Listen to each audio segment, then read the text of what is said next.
Let's turn to the Trump effect. A second woman has now come forward accusing Joe Biden of inappropriate touching, and so far the Democratic Party has had a rather muted response. Biden, who many believe will be the Democratic front runner, he joins the 2020 presidential race, saying that he never acted inappropriately and never meant to make any woman feel uncomfortable.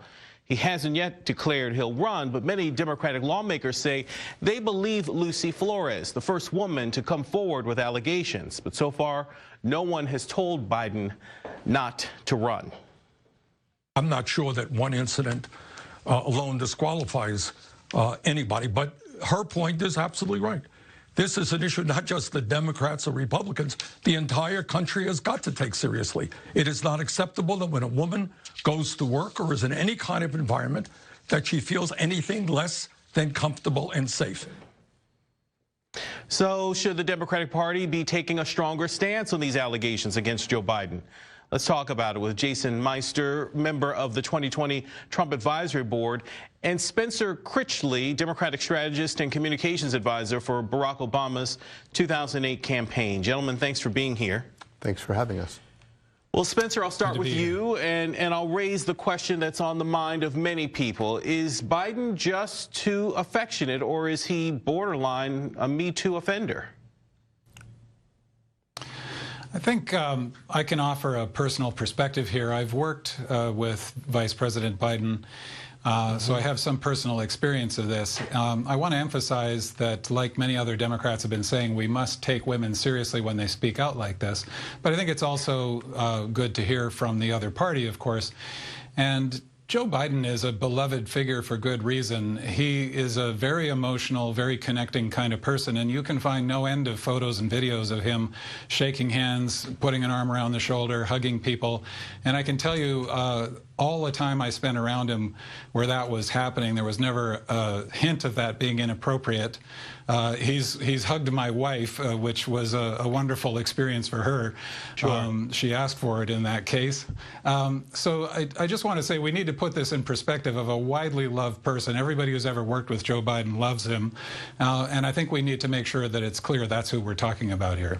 Yeah, Biden admits to being a kind of a hugger and a comforter, but acting inappropriately, is it his word against other women? What do you think, Jason?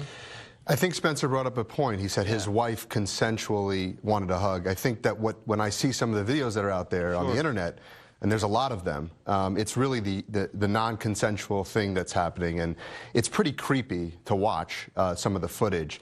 But I don't really think that this is what's going to tank Joe Biden from a political perspective. I think that it's more about his record. I think he has decades of being a career politician, and I think that that's where he's going to have a lot of trouble getting out of a primary alive. I think that the Democrat Party, to a large extent, has lurched to the left, to the far left, and there's a lot of socialist candidates like Bernie Sanders and Kamala Harris and Cory Booker. I don't see Joe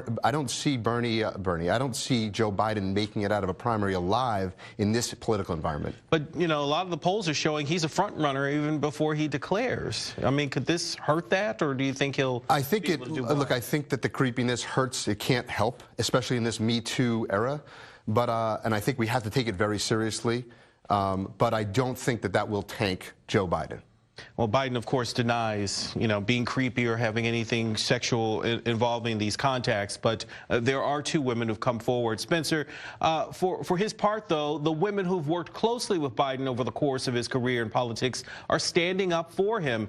And before these new accusations, Biden wasn't widely believed to be, or was widely believed to be, a solid statesman and a stand-up guy. So are these allegations just kind of outliers?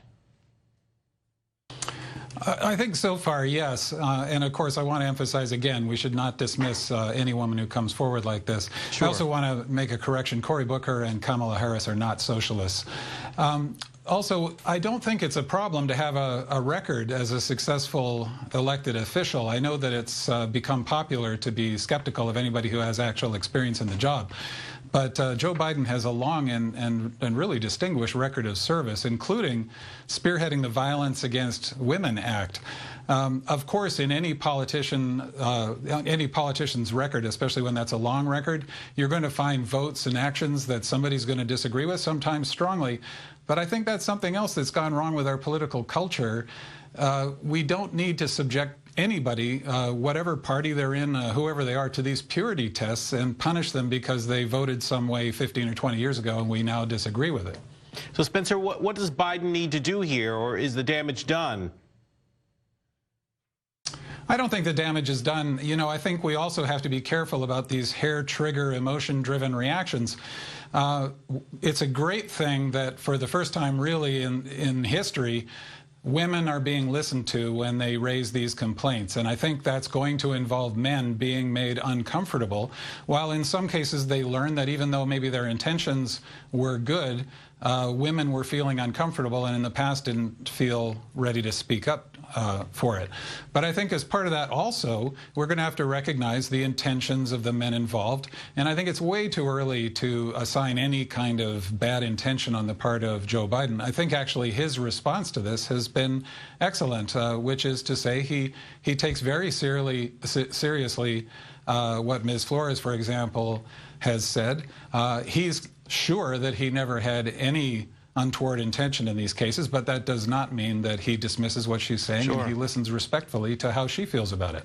But Jason, is the intention the test here, the comfortability? I mean, where do you fall? I think it's the consensual nature of it. Sure. I think that when you look, again, on some of these videos that are on YouTube of Joe Biden, just Google Joe Biden and touching and kissing, and you'll see a tremendous amount of video footage of him with young women, with wives of politicians.